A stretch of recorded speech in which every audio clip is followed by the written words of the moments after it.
Pierre Lebrun, les Prédateurs de Nashville sont de visite au Centre Bell ce soir. Parlant des Preds, tu as eu la chance de rencontrer Steven Stamkos du côté de Toronto. Parle-moi un peu de la transition de Stamkos qui, après 16 saisons dans l'organisation du Lightning de Tampa Bay, est allé du côté des Prédateurs de Nashville. J'imagine que ça a été très difficile pour lui, mais sur la patinoire, mais surtout à l'extérieur de la glace aussi.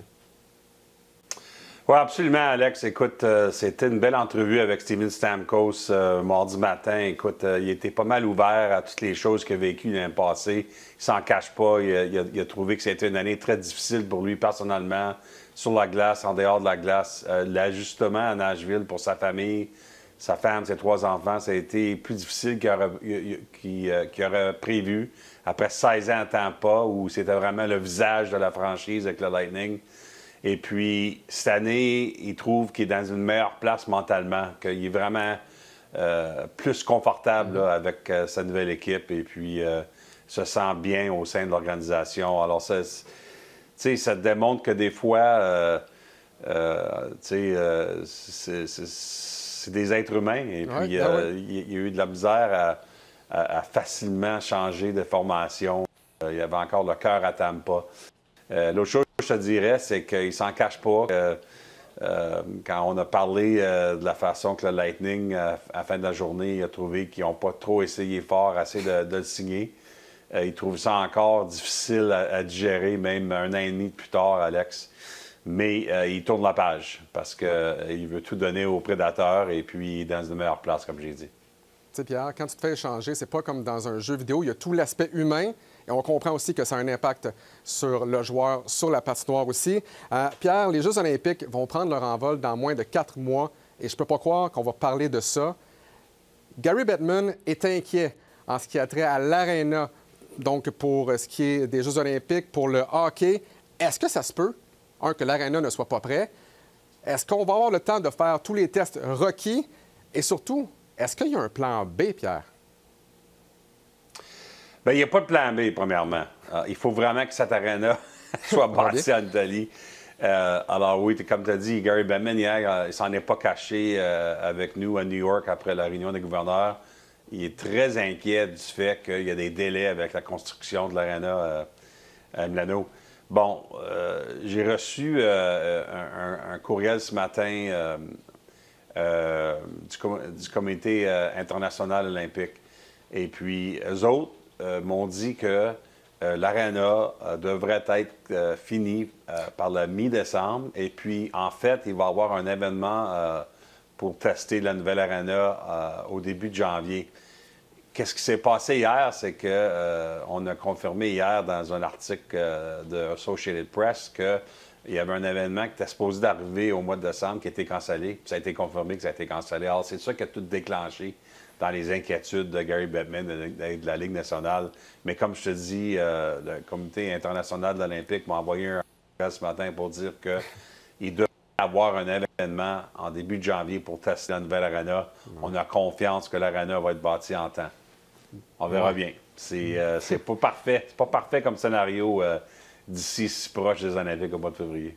On devrait, c'est au conditionnel, devrait avoir le temps justement de faire un test. Mais est-ce que c'est moi ou c'est pas la première fois que Gary Bettman soulève des inquiétudes par rapport à ça? C'est intéressant. Il y a 2 ans, presque 2 ans, à la réunion des gouverneurs à Seattle, en décembre 2023, j'ai été chercher une de mes vieilles articles pour confirmer ça hier soir quand j'étais à New York. Gary Bettman avait mentionné il y a 2 ans qu'il était inquiet déjà du plan pour construire la nouvelle aréna pour les Olympiques. Et puis, je me rappelais comme journaliste, pourquoi il parle de ça 2 ans et demi avant les Olympiques? Mais voilà que ces inquiétudes, il avait raison d'être inquiet. Alors voilà, le vieux commissaire national. Bon, on va parler d'Alexander Ovechkin, si tu le veux bien, évidemment, battu le record de Wayne Gretzky la saison dernière. Tu as 3 buts seulement donc du plateau des 900. Et cet été, vraiment intéressant, il y a un courriel qui a été envoyé aux détenteurs de billets de saison en disant « Écoute, c'est la dernière chance de voir Alex Ovechkin parce que c'est sa dernière saison dans la Ligue nationale de hockey. » Les Capitals qui avaient évidemment nié cette information-là. Finalement, Pierre, est-ce qu'il y a du nouveau? Est-ce qu'il y a une prise de décision dans le clan Ovechkin? Non, il n'y a pas de décision de prise. Et puis, je pense que c'est important de préciser ce qui se passe. J'ai parlé avec quelqu'un avec les Capitals hier. Et puis, écoute, il a précisé que, tu sais, il n'y a pas un grand secret, là. Il n'y a pas un gros secret que tout le monde essaie de cacher. Tu sais, Andy Kopitar à Los Angeles, lui, a annoncé sa retraite à la fin de la saison. C'est tout ouvert. Mais dans le cas d'Ovechkin, qu'est-ce que cette personne m'a dit des Caps? Il n'a pas encore pris sa décision. C'est réel le fait qu'Alex Ovechkin a dit aux Capitals, on va commencer la saison, je vais voir comment que ça va cette saison, puis à quelque temps, je vais prendre des décisions. Mais comme présentement, Alex Ovechkin, il n'est pas sûr s'il veut jouer une autre saison ou non. Peut-être que oui, peut-être que non. On verra comment il se sent physiquement après cette saison. Il a 40 ans. C'est la dernière saison de son contrat, oui, mais ça ne veut pas dire nécessairement qu'il ne peut pas signer pour une autre année avec les Capitals. Alors, c'est à voir, mais je pense que c'est important de souligner qu'il n'y a pas de décision de prise encore pour le grand numéro 8 des Capitals. Oui, ce serait évidemment une grande perte pour la Ligue nationale de hockey. On sait que les Canadiens vont affronter 2 fois cette saison au Centre Bell, Alex Ovechkin et les Capitals de Washington. Tu as discuté avec Jeff Jackson, le président-directeur général des opérations hockey des Oilers d'Edmonton, et vous êtes revenu sur la signature de contrat de Connor McDavid. On le rappelle, prolongation de contrat 2 ans, 12,5 millions de dollars par année.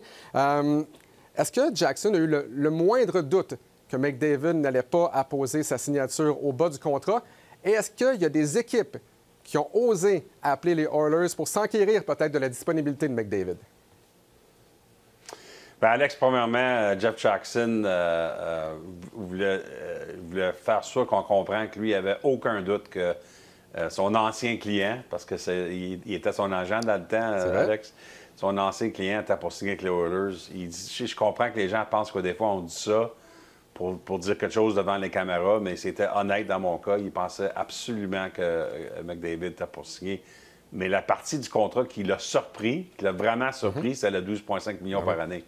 Et il ne savait pas que McDavid était pour leur donner cette aubaine. Alors, cette partie-là, ça a été une belle surprise pour les Oilers. Oui, j'ai demandé à Jackson pendant ce temps-là, tu sais, il a passé toute l'été, McDavid, à prendre cette décision. Est-ce qu'il y avait une équipe qui a osé appeler les Oilers puis demander s'il voulait parler d'un échange? Et la réponse de Jeff Jackson, non. Il n'y a aucune équipe qui nous a appelés pour demander des services de Connor McDavid. Le contraire serait vraiment surprenant. Merci beaucoup, Pierre Lebrun. On invite les gens à se rendre sur la chaîne YouTube de RDS pour pouvoir visionner toute notre excellente conversation. Toujours très divertissant, très informatif également. Pierre Lebrun, merci beaucoup.